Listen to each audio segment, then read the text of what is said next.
Bien aimé, que le Saint-Esprit nous aide devant de telles personnes qui ne viennent que pour détruire notre vie. Alors qu'on les offre nos cœurs, nos âmes, notre énergie, notre amour. Mais par contre, ils ne nous aiment pas. Mais j'aimerais te dire, toi qui ne viens que pour détruire la vie des gens, toi qui ne viens que pour haïr les gens, la Bible dit ceci, tu aimeras ton prochain comme tu t'aimes toi-même. Donc, le processus, le préalable d'aimer celui qui est en face de toi, c'est l'amour pour toi-même. L'amour que tu as pour toi, c'est ce que tu amènes pour ton prochain. Donc, à chaque fois que tu haïs les autres, ta haine explique aussi la haine que tu as pour toi-même. C'est pourquoi tu te comportes mal. C'est pourquoi tu n'es pas en bonne santé, parce que tu ne t'aimes pas. C'est pourquoi tu prends du chanvre, parce que tu ne t'aimes pas. C'est pourquoi tu prends de l'alcool, parce que tu ne t'aimes pas. C'est pourquoi tu es dans l'impédicité, dans les magouilles, parce que tu ne t'aimes pas. Et cela, c'est ce que tu amènes pour les autres, afin de les haïr. Bien-aimé dans le Seigneur, j'aimerais te dire une chose. Delilah a vendu les corps de Samson. Delilah n'a pas vendu la mission de Dieu dans Samson. Tu vendras les corps, mais pas les plans de Dieu, pas la vision de Dieu, pas la destinée. Samson était vendu, mais la mission était accomplie. Tu connais la suite. Deuxième catégorie des rencontres, c'est ce que nous trouvons dans 1 Samuel chapitre 18, versets 1 à 4. En Israël, il y avait la guerre. Les Philistins contre les Israélites. Les Israélites ne pouvaient jamais renverser les Philistins. Mais un jour, un père va envoyer un fils fermier, va voir tes frères au champ de bataille. Il a trouvé l'histoire telle que vous connaissez. C'est le fils David dont je parle. Et quand il est arrivé, la Bible dit, il a fini par renverser le géant Goliath et l'ombe ya ngambo wana. Na ngambo ya bato bayina yo, il y a toujours un géant. Na ngambo na yo te, même si tu n'as pas encore vu, il y a un David qui est en réserve. Le valeur ajoutée de Dieu existe dans la vie, dans tout ce que tu fais. Il y a quelque chose qui est visible, mais il y a aussi une valeur ajoutée que Dieu réserve pour toi, afin que au cas, David est venu, il a renversé Goliath. Et à la fin des comptes, le roi avait tenu une promesse, celui qui va renverser Goliath. Moi, je mettrai en sécurité sa famille, et lui-même deviendra mon gendre, parce que je lui donnerai ma fille en mariage. Après avoir renversé Goliath, le roi a récupéré David. Il l'a amené chez lui. Bien-aimé dans le Seigneur, il y a maintenant les femmes qui ont commencé à chanter. Saül a tué ses 1000 et David ses 10 000. Bien-aimé dans le Seigneur, quand le roi a entendu cela, au lieu de prendre David, le mettre en sécurité, l'aimer afin qu'il devienne le numéro 1 de sa défense.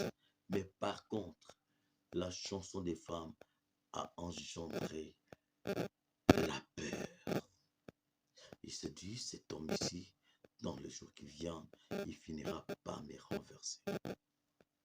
Et la peur a engendré la haine.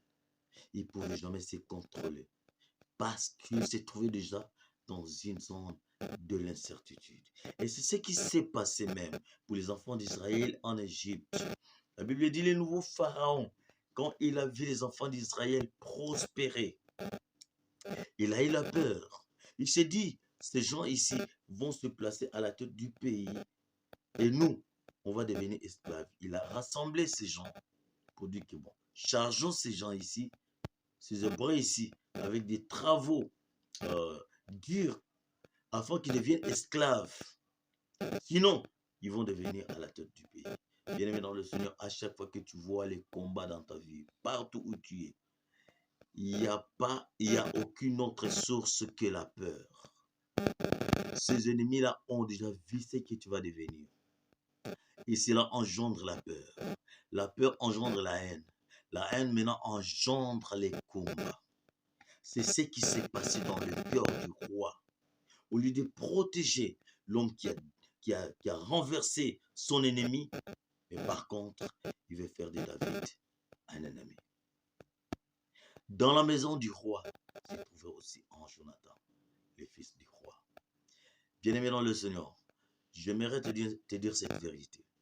Si tu marches avec Dieu, si tu es dans le chemin de ta destinée, même quand tu vas te trouver dans un milieu compliqué, où il n'y a personne qui va te défendre, vois un peu ces cadres, ces contextes. Là, il y a les rois, il y a des princes, il y a des princesses, il y a aussi, la reine. Mais au milieu de ces gens-là, dans ces cadres-là, se trouve maintenant un fermier, les seuls, qui va les défendre, qui va parler en sa faveur. Mais dans un cadre comme ça, dans un milieu comme ça, se trouve toujours un Jonathan. Dieu va placer toujours un Jonathan. C'est lui qui est capable de te donner ses vêtements, son menton, sa ceinture, son épée. Bien-aimé dans le Seigneur, voici un ami de destinée. Celui qui est capable. Les habits, c'est aussi la vie d'une personne. Vous savez, les habits, c'est la vie d'une personne. Quand une personne te donne ses habits, c'est sa vie.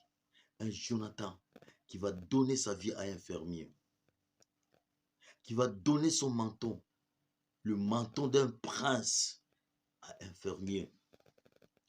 Vous savez, en ce moment-là, s'il y a les gens qui sont venus, qu'est-ce qu'ils vont dire? Ces fermiers, c'est les princes. Ça, c'est prophétique. Il savait déjà que cet homme deviendra roi, prendra les pouvoirs. En principe, après le roi, c'est lui qui les succède, c'est le prince. Mais lui, il prend ses vêtements, il donne à un fermier, ça signifie le prochain roi. C'est toi. C'est prophétique. C'est déjà le pouvoir. Et il ne se limite pas là. Il prend son épée, il lui donne. C'est la sécurité. Peu importe le combat, tu ne mourras pas. Bien-aimé dans le Seigneur, partout où tu vas te trouver, que Dieu place des personnes comme ça, alors que tout le monde va se comploter contre toi. Ils vont tenir des réunions contre toi. Que Dieu place au milieu de ces gens-là, en Jonathan, malgré plusieurs contre un, qui s'élèvera pour te mettre en sécurité. Qui s'élèvera pour te donner ta vie, pour te donner sa vie. Bien-aimé dans le Seigneur, tu rencontreras des amis dans ta destinée.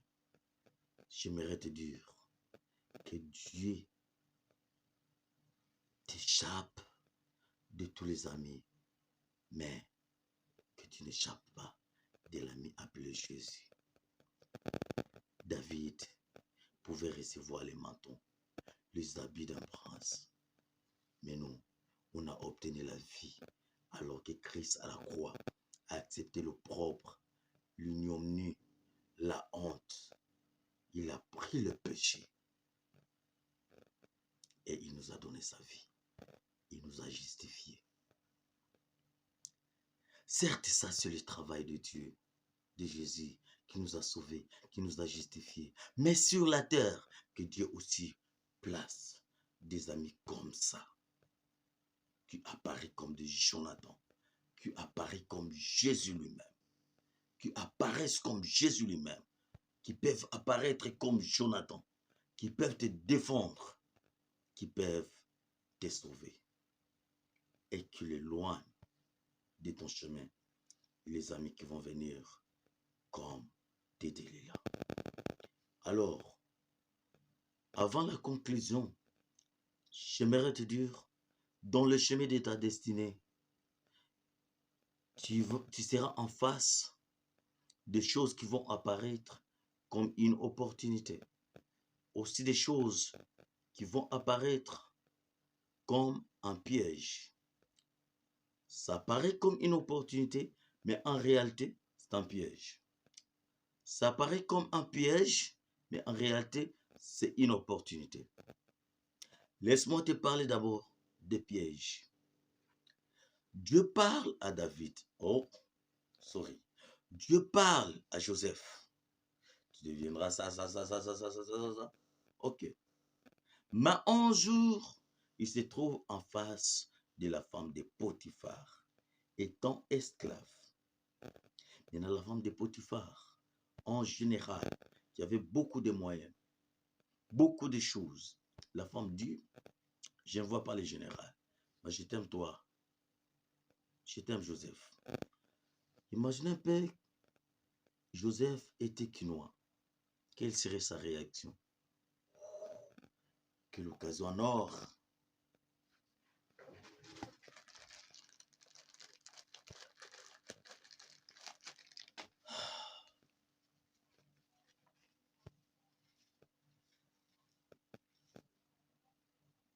Joseph un quinois.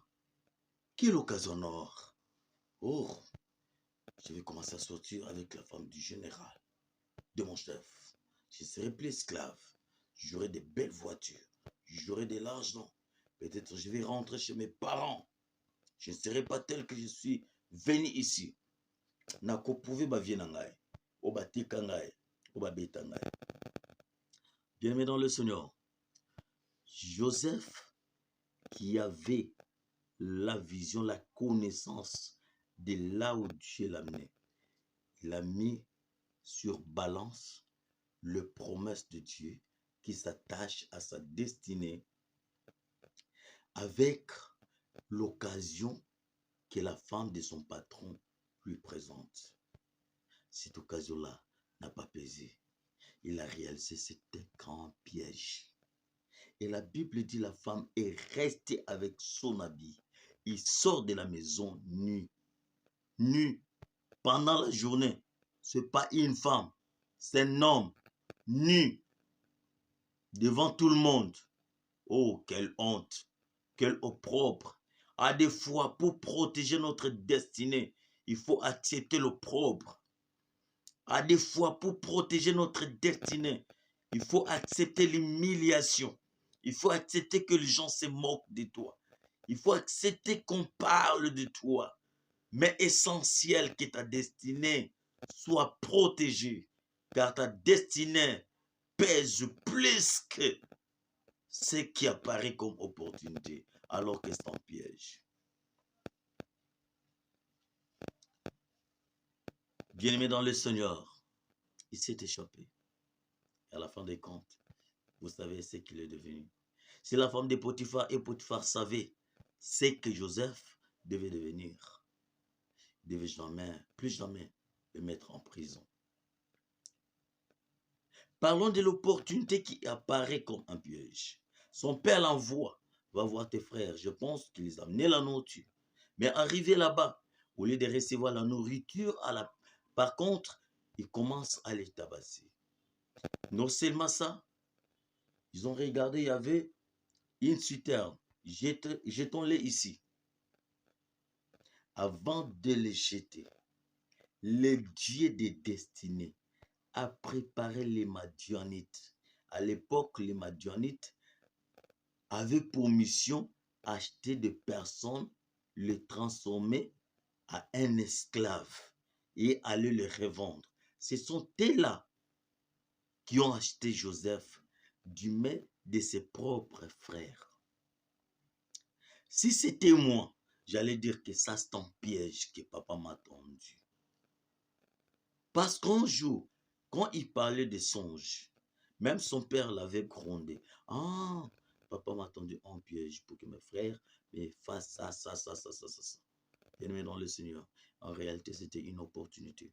À l'époque, dans le contexte, personne ne pouvait entrer en Égypte où Joseph devait régner sans avoir un papier, sauf qu'un esclave qui pouvait entrer sans papier parce que c'est un esclave. Et bon, tata Joseph, à cause ça, c'est la Joseph, bah papier n'est comme en Égypte. Ah, Panangila a créé un moyen. Ses propres frères ont devenu les gens des Aner qui devaient valider son entrée en Égypte. Vous voyez, ça paraît comme un piège. Il entre en Égypte comme un esclave. Il s'abaisse à un esclave. Quand il entre en Égypte de la prison, il devient premier ministre. Bien-aimé dans le Seigneur, dans le principe de l'élévation, selon Dieu, c'est l'humilité qui précède la gloire. Il faut qu'il soit humilié comme esclave afin qu'il devienne dans la gloire d'un premier ministre. Mais dans le plan de Dieu aussi, si Dieu veut t'amener quelque part, il n'a pas seulement besoin d'emprunter en avion, une voiture, bateau. Il peut utiliser seulement la prison comme un moyen pour que tu deviennes un premier ministre. Que le Seigneur te bénisse et en conclusion, dans le chemin de ta destinée, tu vas trouver 3 personnes. Ceux qui viennent sans influencer ta vie positivement ni négativement. Ceux qui viennent et après leur passage, ta vie est détruite, ta destinée change de direction. Troisième personne, ils viennent après leur passage, tu te réjouis. Tu dis que certainement, c'est un ami de destinée. 3 manières de les rencontrer. Première manière, une manière occasionnelle. Par occasion, tu les rencontres. Deuxième manière, avec une durée bien déterminée.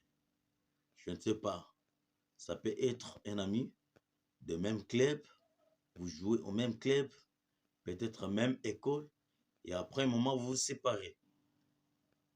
Le travail vous sépare. L'autre n'est pas à Lubumbashi et l'autre en Europe. Alors, troisième manière, c'est une manière à vie. Un membre de la famille, un partenaire, c'est-à-dire ton conjoint, ta conjointe. Et je parlais de 2 rencontres décisives. Rencontre de Delilah qui consiste à nous trahir, à nous vendre, à nous décevoir, à nous saboter, à détruire notre vie, changer notre destinée. Deuxième rencontre, rencontre de Jonathan. Celui qui est capable de nous donner même sa propre vie, de nous sécuriser. Alors, ces genres d'amis, ce sont ceux qui sont derrière les traces de Jésus qui nous a donné sa vie à la croix de Golgotha, alors qu'il a pris nos péchés, mourir dans le péché et nous a justifiés. Que le Seigneur t'accorde que tu ne te rencontres pas dans les blocs de Delilah et que tu te trouves dans les blocs de Jonathan. Que le Seigneur vous bénisse.